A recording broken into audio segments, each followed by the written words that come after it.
Digital ভারতের সাফল্য নিয়ে কেন্দ্রের ঢাকঢোল পেটাতে কখনো কার্পণ্য করেন না প্রধানমন্ত্রী নরেন্দ্র মোদী, কিন্তু বাস্তব চিত্র যে কতটা ভিন্ন তারই এক নজির মিলল ছুটির দিন রবিবার শহর কলকাতায়। এদিন সকাল থেকেই আচমকাই বিকল হয়ে যায় কলকাতা মেট্রোর অনলাইন টিকিট লেনদেন পরিষেবা।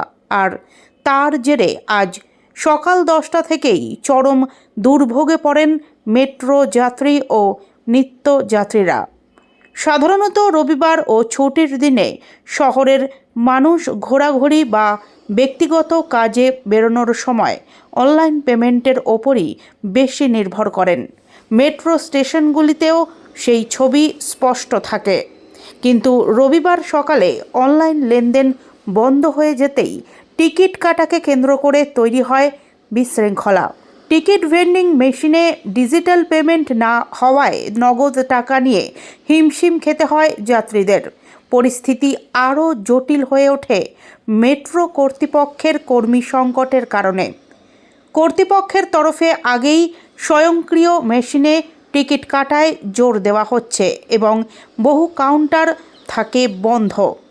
এমন অবস্থায় অনলাইন পরিষেবা বিকল হয়ে যাওয়ায় খোলা কাউন্টারগুলিতে দীর্ঘ লাইন পড়ে যায়। ছুটির সকালে সময় নষ্ট করে ঘন্টার পর ঘন্টা লাইনে দাঁড়িয়ে থাকতে বাধ্য হন যাত্রীরা।